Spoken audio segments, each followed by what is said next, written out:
Have you ever walked into a room, stood there for a second, and thought, wait, what was I coming in here for? Or maybe you've been in the middle of telling a story and suddenly, poof, the word you wanted just disappears. Now, don't worry, you're not alone. These little slip-ups happen to all of us as we get older, and most of the time, they're just harmless. But sometimes, they can be a gentle nudge from your brain saying, hey, I need a little extra care. Here's the truth that many people don't talk about. After the age of 65, your brain is more vulnerable to certain hidden habits and everyday behaviors that can quietly chip away at its sharpness. And the scary part? You might not even realize it's happening until you start forgetting names more often or feel that mental fog that just won't lift. But here's the good news. Just because something can happen doesn't mean it has to. You are not powerless here. In fact, there are simple things you can start doing today, yes, today, that can help protect your brain and keep it strong, focused, and full of life. You've worked too hard, lived through too much, and gained too much wisdom to let a shrinking brain steal your spark. So in this video, we're going to have a real heart-to-heart about 4 surprising things that can secretly shrink your brain after 65, and more importantly, what you can do to stop them. Because knowledge is power, and the more we understand what's going on inside our minds, the more control we have over our future. Let's start with something you might not expect, something so common it's practically part of our daily routine. Sitting. That's right, sitting. Sitting. It might sound harmless, even relaxing, and sure, we all enjoy our cozy armchairs, especially after a long day or a good meal. But too much sitting, especially as we age, can quietly wear down the brain's ability to stay sharp. Researchers have found that prolonged sitting, especially without breaks, can reduce blood flow to the brain. And when your brain isn't getting enough oxygen-rich blood, well, it's a bit like trying to run a car on half a tank.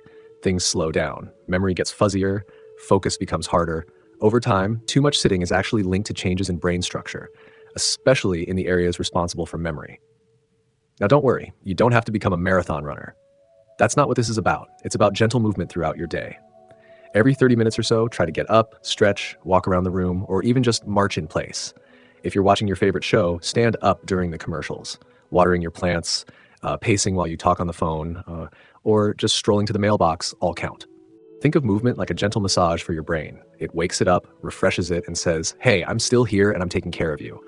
You don't have to overhaul your whole routine, just sprinkle a little motion into your day. And speaking of things we do every day, let me ask you something. How's your sleep lately? Because that brings us to another sneaky brain shrinker that often flies under the radar.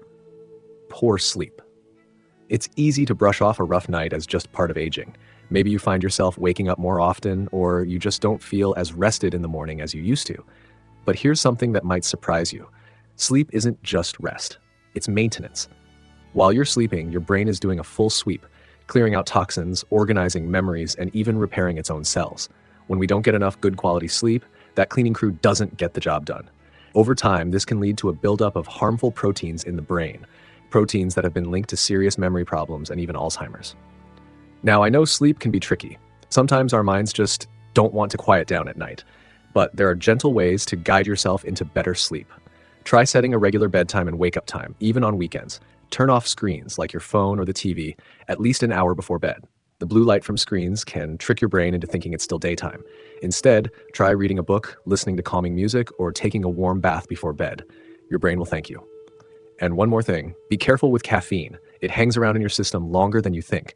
That afternoon cup of coffee might feel like a treat, but it could be robbing you of restful sleep later. When your brain gets the sleep it needs, it rewards you. You'll find it easier to remember names, follow conversations, and even feel more optimistic and energized throughout the day. It's like giving your brain a deep breath, and who doesn't need that? So let's take a breath together. Just a nice slow inhale and a gentle exhale. These small, mindful moments are powerful too. It's easy to feel overwhelmed when we hear about all the things that can go wrong with the brain. But I want you to remember something very important. Your brain is incredibly resilient. It has the ability to adapt, to grow new connections, and to heal. Yes, even in your 60s, 70s, and beyond. But it needs your help. It needs you to listen, to care, and to take small steps every day to protect it. We've talked about 2 important things so far. How too much sitting and poor sleep can quietly shrink your brain. But there's more to uncover, and I think you'll be surprised by what's coming next. Let's keep this going. You've already taken the first step just by being here, and I'm so glad you are. So we've already looked at how too much sitting and not getting enough quality sleep can take a quiet toll on your brain. These are things that sneak up on us, not overnight, but over months and years. And that's why it's so important to gently course correct now. And the best part is, it's never too late. Now, let's talk about something a little more personal. This one isn't about how much you move or how well you sleep. It's about how connected you feel. Because here's the truth. Loneliness, especially after the age of 65, isn't just hard on the heart. It's hard on the brain, too. You might not think of loneliness as a brain issue. Maybe you've even gotten used to your own company and enjoy the peace and quiet. And that's a beautiful thing. Learning to enjoy solitude is part of a rich, full life. But there's a difference between solitude and isolation. When we go for long stretches without meaningful connection, without someone to laugh with, share a memory with, or just talk about how our day went, it can quietly wear down our brain health. Studies have shown that chronic loneliness is linked to a faster rate of brain shrinkage and a higher risk of memory decline. And not just because we feel sad, it's also because human connection literally lights up the brain. It keeps those neural circuits firing and helps us stay mentally sharp. You don't need a house full of people to stay connected. Sometimes just one or two meaningful conversations a week can make all the difference. Maybe it's a phone call with an old friend. Maybe it's chatting with your neighbor while you water the garden. Or maybe it's joining a small group at your local community center. Could be a book club, a walking group, even a class that teaches something new, like painting or cooking. That combination of connection and learning, it's like fertilizer for the brain. If reaching out feels a little uncomfortable, start small. A smile at the grocery store, a compliment to someone at the post office. You never know how much those tiny interactions can add up for them and for you. And if you've been feeling isolated lately, please hear this. It's not a weakness. It's not something to be ashamed of. It's a very human experience, especially as our social circles change with age. But it is something you can shift, gently, slowly, one step at a time, because your brain needs that spark of connection just as much as your heart does. Now, while we're talking about things we feel, let's explore another brain shrinker that doesn't get talked about enough, and it's one that a lot of folks carry quietly, almost without noticing: chronic stress. Stress can be sneaky. Sometimes it's loud, like worrying about money or a health diagnosis, but other times it hums in the background.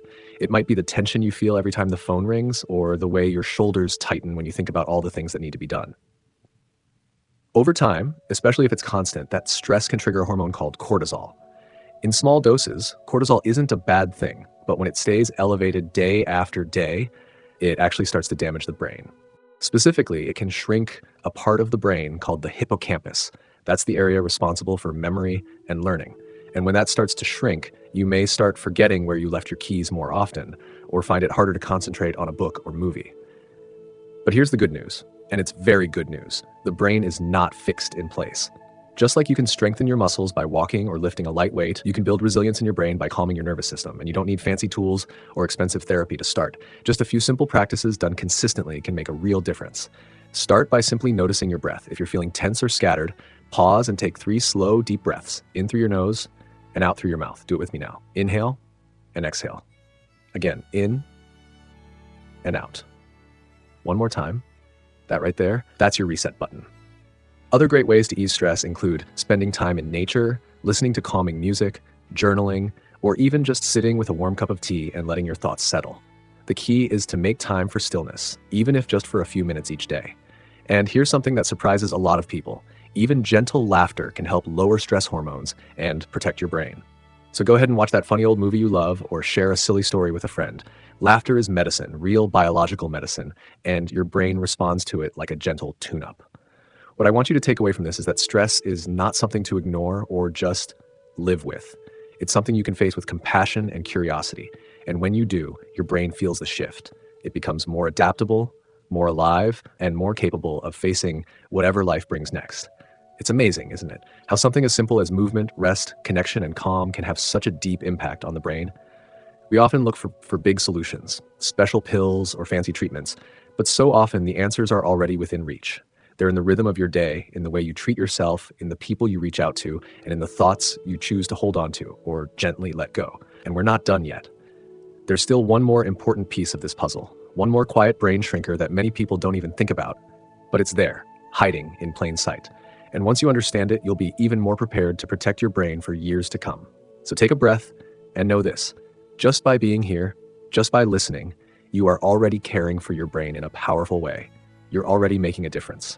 And that brings us to the last and perhaps most surprising thing that can quietly shrink the brain after 65, something that so many people experience without ever realizing how deeply it affects their mental sharpness. I'm talking about poor nutrition. Now, before you start thinking this means you need to go on a strict diet or toss out everything in your pantry, take a breath. This isn't about being perfect, it's about giving your brain the fuel it needs to thrive in simple, realistic ways. You see, your brain is like a high-performance engine. It's always working, even while you're sleeping, thinking, remembering, or even just daydreaming. And like any engine, it runs best on the right kind of fuel. Unfortunately, many of the foods that are most convenient or common in our diets, especially ultra-processed foods, aren't doing our brains any favors. Things like sugary snacks, sodas, fried foods, and processed meats have been linked to inflammation in the body, and that includes the brain. Over time, inflammation can slowly damage brain cells and interfere with the way they communicate with one another. You might not notice it right away, but little by little, it can affect your memory and your mood and even your ability to concentrate. But here's the part I want you to hear loud and clear. You don't need a fancy meal plan to turn this around. In fact, the best brain foods are often simple, wholesome, and affordable. Foods like berries, leafy greens, walnuts, olive oil, and fish like salmon or sardines have all been shown to support brain health. Even a small handful of blueberries a few times a week has real benefits. And don't forget water. As we age, it's easier to become dehydrated without even realizing it. And when your brain doesn't get enough water, it starts to slow down, like trying to think through fog. So try keeping a glass of water nearby, especially in the morning and afternoon. Your brain needs that hydration to stay clear and alert. If you're not sure where to start, just try adding one brain-healthy food to your day. Maybe sprinkle some flax seeds on your oatmeal. Maybe swap white bread for whole grain. Or add a side of steamed greens to dinner. Small shifts. That's all it takes, because those small choices over time create real change. And here's a little secret. When you nourish your body with real whole foods, you don't just feed your brain. You also lift your mood, improve your energy, and even support your immune system. It's all connected. So let's take a moment to breathe in everything we've talked about so far.